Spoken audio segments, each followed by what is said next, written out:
Alors le Grenelle de l'environnement, on l'a représenté ici sous la forme d'un arbre, parce qu'il il se décline en plusieurs volets. Donc il y en a que vous connaissez bien, comme le retrait de substances actives, qui se poursuivra jusqu'en 2018 et même au-delà. L'interdiction des pendages aériens. Et puis il y a un gros volet qui est le plan éco-phyto.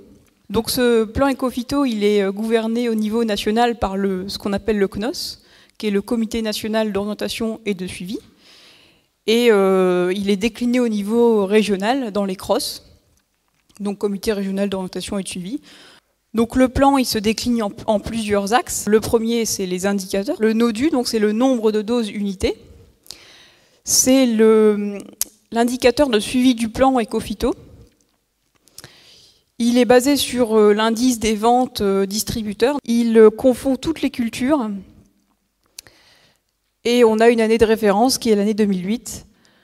Et donc on fait une moyenne glissante sur 3 ans de ce NODU. Et on aura la première idée d'évolution en 2012 avec les 3 années suivantes. Ce NODU, il est quand même accompagné d'une note de conjoncture qui va préciser un peu les conditions climatiques de l'année, la pression maladie, les SAU par culture. Et donc il y a des choses qui sont un peu encore en discussion, comme est-ce qu'il y aura un NODU sur les traitements de semences? Est-ce qu'il y aura un NODU pour les zones non agricoles? Ou est-ce qu'on aura un NODU herbicide, fongicide, ou des NODU par toxicité ou écotoxicité? Déjà, je vous rappelle qu'il prend toute culture et toute substance active confondue. On prend les quantités totales par substance active. Ensuite, pour calculer la dose unité par substance active, on va prendre la dose maximale autorisée de la substance. Donc si je prends un exemple, c'est Logam. C'est un produit qui est utilisé à 1 litre sur toutes les maladies du feuillage, mais sur pied inverse, c'est utilisé à 1,2 litre. Donc on va prendre cette valeur d'1,2 litre, qu'on va pondérer par la surface de chaque culture. Et puis donc on va faire le ratio de 1 par 2. Et on agrège tous ces ratios pour donner le NODU national. Je vous ai dit qu'il y avait aussi l'IFT, l'indicateur de fréquence de traitement. Lui, il se calcule par culture.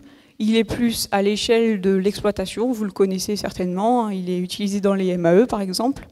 Il va être utilisé dans le cadre des fermes de référence. Et il fonctionne par campagne agricole. Donc ici, on vous a remis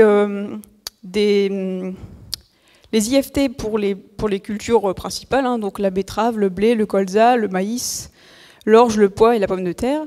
Donc vous trouvez l'IFT HH, hors herbicide, et l'IFT herbicide. Voilà, donc en Picardie, on est ici. Hein. On a, si je prends un exemple, là, le blé hors herbicide, 4,52. L'IFT, donc il y en a aussi 2. Il y a l'IFT produit commercial et l'IFT substance active. Pour l'instant, le plus utilisé, c'est le premier, c'est l'IFT produit commercial. Ce qu'on craint un peu, nous, c'est avec l'IFT produit commercial, c'est que les firmes phytosanitaires homologuent des produits qui soient tout formulés avec plusieurs matières actives et à forte dose pour dériver un peu le système et faire baisser les IFT sans qu'en fait on applique moins de produits.